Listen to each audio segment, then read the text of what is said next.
ಬಿಹಾರ ಚುನಾವಣೆಯಲ್ಲಿ ಕಾಂಗ್ರೆಸ್ನ ಕಳಪೆ ಪರ್ಫಾರ್ಮೆನ್ಸ್ ಅಥವಾ ವೀಕೆಸ್ಟ್ ಪರ್ಫಾರ್ಮೆನ್ಸ್ನ ಬೆನ್ನಲ್ಲೇ ರಾಜ್ಯದ ಮೇಲೆ ಏನು ಎಫೆಕ್ಟ್ ಆಗುತ್ತೆ ಮತ್ತು ಉಳಿದ ರಾಜ್ಯಗಳ ಮೇಲೆ ಇದು ಏನು ಎಫೆಕ್ಟ್ ಆಗುತ್ತೆ ಅನ್ನೋ ಅನಾಲಿಸಿಸ್ಗೆ ಸಂಬಂಧಪಟ್ಟಂತಹ ಡೀಟೇಲ್ಸ್ ಇದು. ಬಿಹಾರ ರಿಸಲ್ಟ್ ಬಳಿಕ ರಾಜ್ಯ ಕಾಂಗ್ರೆಸ್ನಲ್ಲಿ ಉತ್ಸಾಹ ಕುಗ್ಗಿದೆ ಹಾಗೂ ಹಲವು ಅನುಮಾನಗಳು ಎದ್ದಿದೆ. ಅದನ್ನು ಡೀಟೇಲ್ ಆಗಿ ಹೇಳ್ತೀವಿ ನಿಮಗೆ. ಕರ್ನಾಟಕದಲ್ಲಿ ಎದ್ದಿರುವಂತಹ ನವೆಂಬರ್ ಕ್ರಾಂತಿಗೆ ತಾತ್ಕಾಲಿಕ ಬ್ರೇಕ್ ಬೀಳುತ್ತೆ ಅನ್ನೋ ಅನುಮಾನ ಮೊದಲನೇದಾಗಿ ಎದ್ದಿರೋದು. ಬಿಹಾರದಲ್ಲಿ ಭಾರಿ ಸೋಲು, ಸಿಂಗಲ್ ಡಿಜಿಟ್ ನಂಬರ್ ನಿಂತ್ಕೊಳ್ಳುತ್ತೆ ಒಂದು ರಾಷ್ಟ್ರೀಯ ಪಕ್ಷ, ಭಾರತದ ಹಳೆಯ ಪಕ್ಷ ಅಂದಾಗ ವಿಪರೀತವಾಗಿ ಆತ್ಮವಿಮರ್ಶೆ ಮಾಡ್ಕೊಳ್ಬೇಕಾದಂತಹ ಸ್ಥಿತಿ ನಾಯಕರಿಗಿದೆ. ಆಮೇಲೆ ಇಲ್ಲಿ ತನಕ ರಾಜ್ಯಗಳಲ್ಲಿ ಗಳಿಸಿದ್ದಂತಹ ಗೆಲುವು ಅದು ಹೈಕಮಾಂಡ್ನ ವರ್ಚಸ್ಸಿಗೆ ಸಿಕ್ಕಿದ್ದ ಅಥವಾ ಸ್ಥಳೀಯ ನಾಯಕತ್ವಕ್ಕೆ ಸಿಕ್ಕಿದ್ದ, ಈ ಪ್ರಶ್ನೆಗಳು ಕೂಡ ಚರ್ಚೆ ಆಗ್ತಾ ಇದೆ ಎಲ್ಲ ಕಡೆ. ಇಂಥ ಟೈಮ್ನಲ್ಲಿ ಒಂದು ಚೇಂಜಸ್ಸನ್ನು ಮಾಡ್ತಾರಾ? ದಟ್ ಇಸ್ ಕಾಲ್ಡ್ ಹೈ ರಿಸ್ಕನ್ನು ತಗೊಳ್ತಾರಾ ಅನ್ನೋದು ಪ್ರಶ್ನೆ. ಕಠಿಣ ಸವಾಲಂತೂ ಕಾಂಗ್ರೆಸ್ನ ಹೈಕಮಾಂಡ್ ಮುಂದೆ ಇದೆ. ಕಾಂಗ್ರೆಸ್ ಹೈಕಮಾಂಡ್ ಕಲಿತಿರುವಂತಹ ಪಾಠ ಮತ್ತು ಇಲ್ಲಿ ಎಕ್ಸ್ಪೆರಿಮೆಂಟನ್ನು ಮಾಡ್ತಾರಾ, ಇದೊಂದು ಪ್ರಶ್ನೆ ಇದೆ. ಹಾಗಾದರೆ ಅನಾಲಿಸಿಸ್ ಏನು ಹೇಳುತ್ತೆ ನೋಡೋಣ.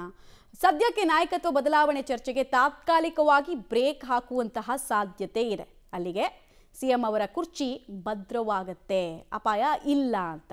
ನಾಯಕತ್ವ ಬದಲಾವಣೆಗೆ ಕೈ ಹಾಕಿದ್ರೆ ಗೊಂದಲಗಳು ಜಾಸ್ತಿ ಮತ್ತು ಒಂದು ವೀಕ್ ಹೈಕಮಾಂಡ್ನ ಮಾತು ನಾವ್ಯಾಕೆ ಕೇಳಬೇಕು ಅಂತ ಪ್ರಶ್ನೆ ಬರಲ್ವಾ ಸೀಸನ್ ಪಾಲಿಟಿಷಿಯನ್ಸ್ಗೆ? ರೆಬೆಲ್ ನೇಚರ್ ಇರೋ ನಾಯಕರು ಕೇಳ್ತಾರೆ. ಹೀಗಾಗಿ ಹೈಕಮಾಂಡ್ ಮೌನಕ್ಕೆ ಶರಣಾಗಬಹುದು ಅನ್ನುವಂತಹ ಮಾಹಿತಿ. ಸೇಮ್ 2014 ಚುನಾವಣೆ ಲೋಕಸಭೆಯಲ್ಲಿ ಕಾಂಗ್ರೆಸ್ ನೆಲಕಚ್ಚಿತಲ್ಲ, ಆಗೇನು ಕರ್ನಾಟಕದಲ್ಲಿ ಸ್ಟೇಟಸ್ ಕೋ ಮೇಂಟೈನ್ ಆಗಿತ್ತು, ಪುನಃ 2025ರಲ್ಲಿ ಅದೇ ರಿಪೀಟ್ ಆಗುತ್ತೆ ಅಂತ. ಸಂಪುಟ ಪುನರ್ರಚನೆಗೆ ಮಾತ್ರ ಅನುಮತಿಯನ್ನು ಕೊಡಬಹುದು. ಸದ್ಯದ ಸ್ಥಿತಿಯಲ್ಲಿ ಕ್ರಾಂತಿ ಶುರುವಾದರೆ ನಿಯಂತ್ರಣ ಕಷ್ಟ. ಅಂದರೆ ಎಕ್ಸ್ಪೆರಿಮೆಂಟ್ ಮಾಡಿ ಡೈಜೆಸ್ಟ್ ಮಾಡ್ಕೊಳ್ತೀನಿ ನಾನು ಅನ್ನೋ ಸ್ಥಿತಿಯಲ್ಲಿ ಕಾಂಗ್ರೆಸ್ ಹೈಕಮಾಂಡ್ ಇಲ್ಲ ಅಂತ ವಿಶ್ಲೇಷಣೆ. ಗೊಂದಲ ಬೇಡ ಅಂತ ಹೈಕಮಾಂಡ್ ಸುಮ್ಮನೆ ಆಗಬಹುದು ಅನ್ನುವಂತಹ ಮಾತಿದೆ. ಆಯ್ಕೆಗಳು ಯಾವುದು ಅಂತ ನೋಡಿದಾಗ ಸೇಫ್ ಗೇಮ್ ಕಡೆಗೆ ವಾಲೋದು ಅಂತ. ಎಲ್ಲದಕ್ಕೂ ಬ್ರೇಕ್ ಹಾಕಿ ಯಥಾಸ್ಥಿತಿ ಸ್ಟೇಟಸ್ ಕೋ ಅಂತೀವಿ ನಾವು, ಅದನ್ನು ಸ್ಟೇಟಸ್ ಕೋ ಮೇಂಟೈನ್ ಮಾಡೋದಕ್ಕೆ ಸೂಚನೆಯನ್ನು ಕೊಡಬಹುದು. ಇದು ಹೈಕಮಾಂಡ್ ಮುಂದೆ ಇರುವಂತಹ ಕೆಲವೇ ಆಪ್ಷನ್. ಹಲವು ಆಪ್ಷನ್ ಇದ್ದಾಗ ಬೇರೆ ಕತೆ. ಅವರ ಪಾರ್ಟಿಯ ಇಂಟರ್ನಲ್ ಮ್ಯಾಟರು ಈಗಾಗಲೇ ನಾನು ಹೇಳಿದ್ದೀನಿ, ನವಂಬರ್ ಡಿಸೆಂಬರಲ್ಲಿ ಕ್ರಾಂತಿ ಆಗುತ್ತೆ ಅಂತೇಳಿ. 100% ಈ ಬಿಹಾರದ ಚುನಾವಣೆ ಗೆದ್ದಿದ್ರೆ ಡಿ.ಕೆ. ಶಿವಕುಮಾರ್ಗೆ ಪಾಪ ಒಳ್ಳೇದಾಗ್ತಾಯಿತ್ತು. ಈಗ ಡಿ.ಕೆ. ಶಿವಕುಮಾರ್ಗೆ ಪಾಪ ನಾಮ ಹಾಕಿದಂಗೆ ಆಗ್ಬಿಟ್ಟಿದೆ.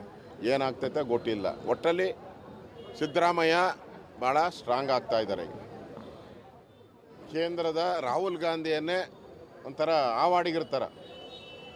ಆವಾಡಿಗಿರ್ತಾರ ಅವನ ಆಡಿಸೋ ಅಂಥದ್ದು ಹೆಂಗೆ ಅಂತೇಳಿ ಸಿದ್ದರಾಮಯ್ಯನಿಗೆ ಗೊತ್ತಿದೆ. ಯಾಕೆಂದರೆ ಎಲ್ಲ ಪಾರ್ಟಿ ನೋಡಿ ಬಂದವ್ರೆ.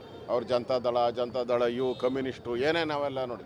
ಈ ಕಾಂಗ್ರೆಸ್ಸನ್ನು ರಾಹುಲ್ ಗಾಂಧಿ ಇದಾರಲ್ಲ ಹಂಗೆ ಆಟ ಆಡಿಸ್ತಾರೆ. ಅವರು ಪುಂಗಿ ಊದ್ಕೊಂಡು ಇನ್ನೇನಿದ್ರು ಇಷ್ಟು ದಿನದಿಂದ ರಾಹುಲ್ ಗಾಂಧಿ ಮಾತು ಸಿದ್ದರಾಮಯ್ಯ ಕೇಳಬೇಕಾಯ್ತು. ಇನ್ನು ಮುಂದೆ अभी चालू होता है.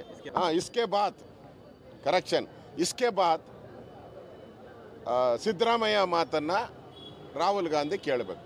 ಆ ಪರಿಸ್ಥಿತಿ.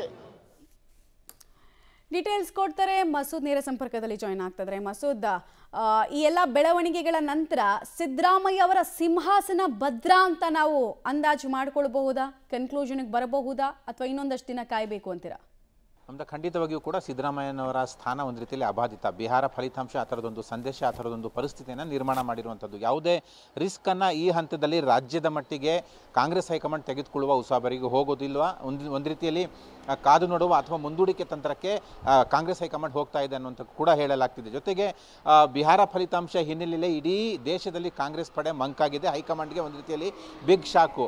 ಕರ್ನಾಟಕ ಒಂದು ದೊಡ್ಡ ರಾಜ್ಯ, ಕಾಂಗ್ರೆಸ್ನ ಭದ್ರ ಬುನಾದಿ ಇರುವಂತಹ ರಾಜ್ಯ. ಆ ಹಿನ್ನೆಲೆಯಲ್ಲಿ ನೋಡಿಕೊಂಡು ಕಾದು ನೋಡಿ ಎಲ್ಲವನ್ನು ಕೂಡ ಪರಿಶೀಲನೆ ಮಾಡಿ ತೀರ್ಮಾನ ತೆಗೆದುಕೊಳ್ಳುವ ಸಾಧ್ಯತೆ ಇದೆ. ಈಗೇನು ಕೇಳಿ ಬರ್ತಿದೆ ಕ್ರಾಂತಿ ವಿಚಾರ, ಪುನಾರಚನೆ ವಿಚಾರ, ಇವು ಸದ್ಯಕ್ಕೆ ಆಗೋದಿಲ್ಲ, ಮುಂದೂಡಿಕೆ ಮಾಡ್ತಾರೆ ಅಂತ ಕೂಡ ಚರ್ಚೆ ನಡೀತಾ ಇದೆ. ಮುಖ್ಯವಾಗಿ ಡಿ ಕೆ ಶಿವಕುಮಾರ್ ಅವರು ಅಧಿಕಾರ ಹಸ್ತಾಂತರ ಆಗಬೇಕು ಅನ್ನೋಂಥ ಏನು ಪಟ್ಟು ಹಿಡಿದಿದ್ದಾರೆ ಆ ಒಂದು ನಿರ್ಧಾರಕ್ಕೆ ಹೈಕಮಾಂಡ್ ಸುತಾರಾಮ್ ಬರೋದಿಲ್ಲ ಅನ್ನುವಂಥ ಚರ್ಚೆಗಳು ಕೂಡ ನಡೀತಾ ಇದ್ದಾವೆ.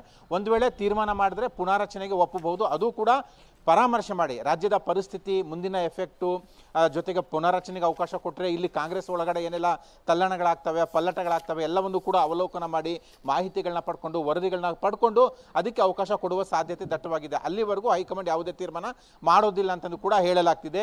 ಈ ಮಧ್ಯೆ ಇವತ್ತು CM ಡೆಲ್ಲಿಗೆ ಹೋಗಿದ್ದಾರೆ, DCM ಇನ್ನೇನು ಕೆಲವೇ ಕ್ಷಣಗಳಲ್ಲಿ ಬೆಂಗಳೂರಿನ ಡೆಲ್ಲಿಗೆ ಹೋಗ್ತಾರೆ. ಹಾಗಾಗಿ ಹೈಕಮಾಂಡ್ ನಾಯಕರ ಜೊತೆ ಏನು ಚರ್ಚೆ ಮಾಡ್ತಾರೆ, ಜೊತೆಗೆ ಹೈಕಮಾಂಡ್ ಏನು ಮನವರಿಕೆ ಮಾಡುತ್ತೆ ಅವರಿಬ್ಬರಿಗೂ ಕೂಡ ಅನ್ನುವಂಥದ್ದು ಕೂಡ ಕಾದು ನೋಡಬೇಕು.